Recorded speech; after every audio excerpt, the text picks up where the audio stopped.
So, for me, I can see where they're going with that, not the stand-up part, but he's an entertainer. He's a storyteller. And that's what I said. I come from a background of storytelling, and I loved everything about that special, from the fact that he danced to the fact that he made me feel like I was traveling to different places, whether it was the aunt's house that was inside was the same color as a avocado or whatever. Yeah. All of that stuff. And he gave you drama. He gave you all kind of different things. And I was like, wow, because I would watch late night television as a kid, and I would love, they'd talk about they're going to do something, but they would never go. They would just stay sitting at the damn desk. And as a kid, I was like, this is so freaking boring. And then when I saw that rocked my world. Like, that was everything. It changed everything to where I was like, wow, I like that. And I didn't know at that moment that that's what I wanted to do, but I had an idea. As a kid, I always grew up saying I wanted to do something creative, whether it was being a cartoonist or an architect, but, I just didn't quite figure it out yet. You like doodling? Huh? You like doodling? Yeah, I'm a color, actually. I color. Dude, yeah, okay, so we need to hang out, man. Yeah. I dropped out of Clemson for graphic design. Me and my kids do this. This is what me and my 6-year-old, I've discovered that he is the doodler for us now. Yeah. And he loves to sit down, and we'll get like a giant card, like a big old carved piece of paper, and we'll just sit there. Like when my ex-wife, remember, our table in the kitchen was just a giant canvas for me just to come home and blow off steam. Because we lived out in San Marcos, we were just young kids, we didn't have cable, we didn't have anything else. And so I would just color it on end, just sitting there coloring all these goofy little shades and stuff. And what's so funny now is I see a lot of those traits in my son and in my daughter. My daughter, she's more of the one that acts out, which is a little bit more of who I am. But my son, he's a little bit more methodical, and when he writes something out or he draws something, you can ask him about it, and he has a story, he has a name, he has all of this stuff for whatever looks like a little blotch or whatever. And it's crazy because the teachers now talk about it, and they go, oh my God, I love him, he does this, that, and that, and that, and that. And so it's so funny. I just got my birthday card from him. Nice. They mailed it in, and he has like a little doodle on there. And so I can't wait to talk to him a little bit later on. I'm going to say, tell me what you did on the card. So you probably remember that growing up, because I was the same way. Like, a lot of the times when I would draw when I was a kid, and he probably does the same thing, I would be telling myself a story as I was drawing it. So like everything that would happen had an order in the way it happened. I would make it logical and shit, but I would go all the way down a page and tell a story in small bits and pieces. Correct.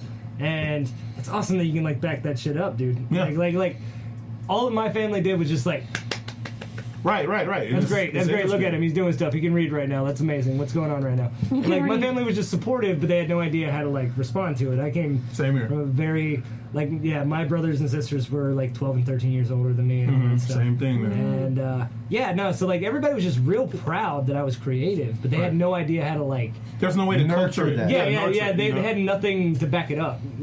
For real, they were just no way it's to cool. focus. This will probably pay off. That's all. That was the attitude. This is probably gonna pay off later. We're just really proud of him. That was the strange thing for me. They couldn't give anything. I ended up getting into sports, and so all of that stuff kind of went by the wayside. Being a guy, you didn't get a chance to act out and be goofy anymore.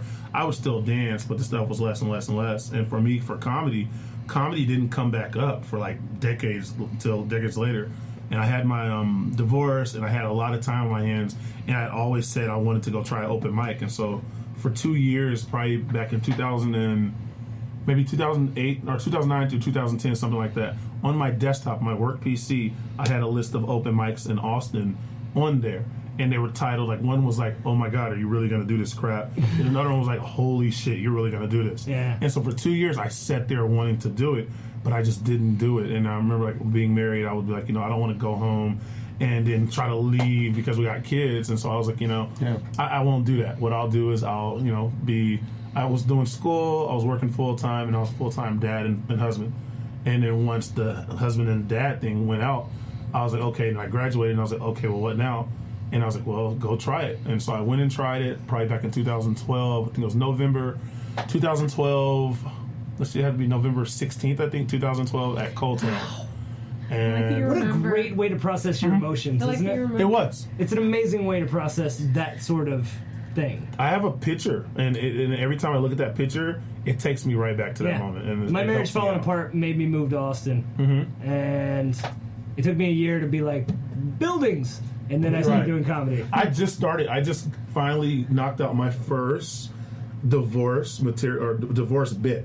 I actually take in my act now. I actually legitimately use it. I just now did that maybe 2 months ago. See, yeah, I didn't come out like hot with like my ex-wife, but I just had a lot of thoughts about. Same here. Really like there was just a lot of things that I just was angry about. Then all of a sudden I realized I could like vocalize in a way that like there was a focus in a changing environments, like leaving the place where I made this dumb changing the environment here, and I was just like air, and I could breathe again, and all of a sudden it moving here really helped to just level out. You know, and that's all it is. It's a leveling out. That's right around the same time you did it. And like how old are you? 30. I'm 31 now. As of last week, I'm 31. Oh shit! I'm gonna be 29 tomorrow. There we go. All right. Hey, happy birthday, February boys. Yeah, thanks. February Day. Bullshit. Yeah, no, I like high fives.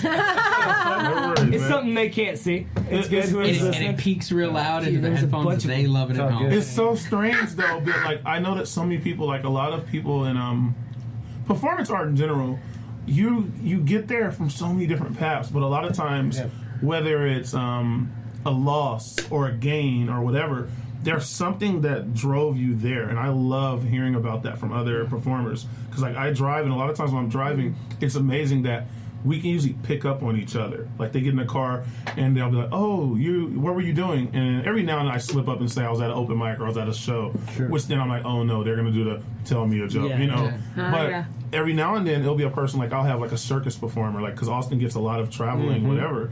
And I had a few people in my car from Cirque du Soleil. And it was the coolest thing ever. They were flipping all over the car. No, I was gonna be like, I kind of like just the most silent ride, and they're just like in full makeup and get up and shit, and they're just. One of them is dressed as an egg. I'm just looking at them like, can you do a trick? No. Yeah, they're just sitting there, just like, I don't want to talk about it. You don't want to talk any about of their circus stuff there, do you? Right. Are you sure? Parlez-vous? Stop. I know. Right there. I know. Right. I start trying to speak French to them. I'm gonna ride on top of the car if you keep talking to me. I'm gonna do a handstand and you're gonna take me where I'm going. I would love to see that. If only people actually did that to them like they do it to us, where they're Isn't like, it the weirdest thing? Tell me a joke. Right. And you're like, hey, I want to be like, oh, so you're an accountant? And then they do hey, could you do my taxes? Like, get the fuck out of here. And then they do completely in French. Hey, lick the back of your kneecaps or something.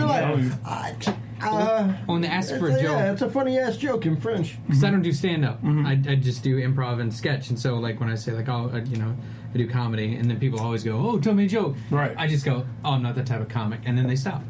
Nice. It's like, oh, I'm not that type of comic. I tell people they're terrible for asking me that. They just shut up. Yeah. It's, Like not terrible, but like You like, should just have a rubber chicken in your bag at all times and just pull it out, and that's it. like I told you, like I have a Just pocket a joke little that's bicorn. terrible that makes them mad about asking me, Good.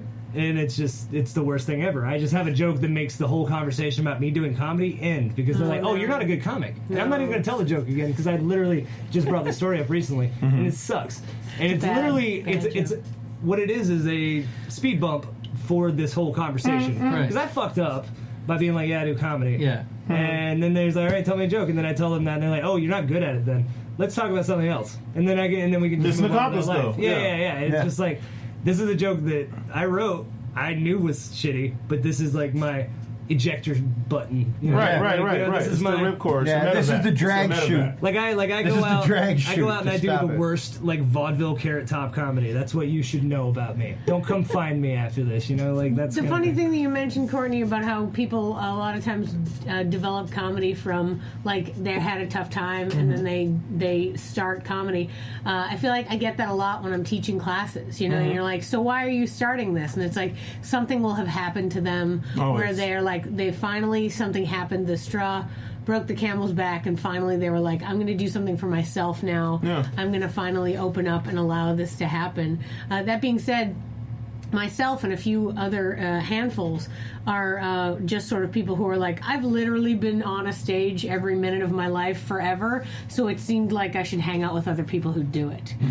So for a long time, I performed just everywhere and did all sorts of stuff. Nice. And then finally was like, oh, I can go to an open mic and people will validate me. That seems fine. And then when I found out that I could do like improv and there would be other people near me and do it with me, I was like, oh, okay, this is a little bit better. So it's not just me being all like, yourself. look at me, Right. I'm real funny. Like, it was just like, It's okay. a group of y'all going, look at me, we're real funny. Yeah. But it's a bit easier to you kind of blend in a little bit more. I started, and with that said, my mom, although she was, she was Parks and Rec, she did a lot of presentations and all these other things, even in church, and then my sister was a soloist, which meant naturally who got pulled along and into a lot of these things. I did. So I did pageants as a kid.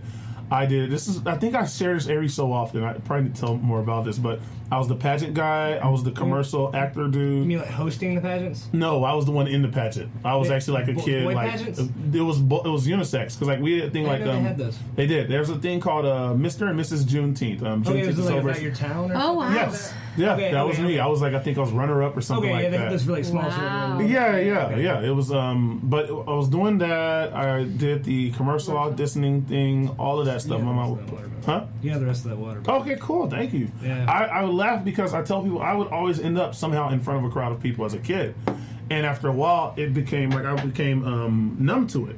Like they're like, "Whoa, you're gonna go up and present in front of the church?" Because like we'd have a program. I ended up being an usher, and I was the only kid, so I was the church baby, which meant whenever we had a visiting church come over and they wanted somebody to do something cute, I was the one that got volunteered, and that was from the age of 6 all the way up to almost 20. Yeah. And so I was laughing because I was like, dude, I feel like I've always been in front of a group of people forever. And then it was like, I think one of the first things people said when I went and did my first open mic, wow, you look really comfortable up there. I was like, dude, I've essentially done that. I didn't necessarily go up and tell jokes and have a plan always, but I was always in front of people having to do something. It's like how you built relationships and stuff like that, you know? Like, like that's... Yeah, no, I get that. Parks and Rec, I mean, I was the guy that did the trainings. I had to lead trainings, I had to explain stuff, and so all of those things were going on, and I was like, wow, I kind of want to do this, but I don't know what. I remember sitting in, what do we have? We had I think it was accounting. Yeah, I think it was accounting. It was like it was a 6:30 to 9 o'clock class on Tuesdays at Texas State, and this was probably my junior year, maybe senior year. I was sitting in class. It was like maybe about 300 people in the class with you. And we'd sit there. We'd all probably get there about 6:15. You want to get in so you get checked in and all that. And I remember I would sit there before the professor got in the room. And I would be like, yo, I want to just go in the front and just say a joke. And I was like, what the hell? That's weird. I was like, do you really want attention like that? And that's what will stop me from trying it. But every once in a while, I'll be like, I bet you if I just went up there and just told 2 jokes, how would they take it? Dude. I just thought about it, and I never did it. But I remember little things like raising my hand and giving an answer to something. I would want to just slide a joke in to just test it out. And I was like, you are crazy. Why would you just tell the right answer? And so I never did it, but I always had that feeling. I remember having that feeling for like years. And then so finally when I did it in 2012, it was like, you know, affirmation or whatever, or confirmation of what I'd been feeling this whole time. How did your first open mic go? Like objectively. I feel like, so that's me now looking at that, or just what the audience So did you saw? prepare a lot for it? I did. Okay, so and then how did the audience react? How was your first one? Audience was okay. I'm I'm extremely wordy. Like I talk a lot, and so Would you have 5? I had 5. Yeah, it was 5. It was maybe 4 minutes, I think. But I talked about my first car wreck. And one joke. I did a bit. Yeah, I did a long bit. I didn't do a ballsy. Right. I didn't come in with one-liners. I had wrote out. I had everything from the song that I heard to the feelings I had. And the way it was supposed to work was the external, what happened in the environment, then what happened to me inside the car, and then what I thought. And so every time something happened, it was boom, bam, boom. Right. Then it was boom, bam, boom. Well, the problem was that I did that so much that I didn't put enough funny in it. And so the audience just got this long story. It was like, very dry, They appreciated. Right, they appreciated it, but they were waiting for the ha-ha's to come. Yeah. Mine was more of a, oh, that's crazy. He called his friend instead of calling the cops when he, wrecked his car. Interesting. So hard to workshop a storytelling style. Right. 4 minutes. I stayed away from telling stories. I just got back into telling stories recently for stage stuff. Yeah. But after that, I said, okay, we got to figure this out. This is something you're going to do, it seems like a lot. And I stayed at it. And then after a while, I started slowly developing a persona on there, and I mean, I'm still trying to figure that out like 4 or 5 years in. Well, Jump Like Wazamo is such a that special specifically, Freak. Like that is such a an interesting choice to be the thing that like you would call back to, because not only was that a stand-up special, but that was almost just a one-man show. It was. Him, Yeah, it was just 100% a one-man show. Yes. It's him literally just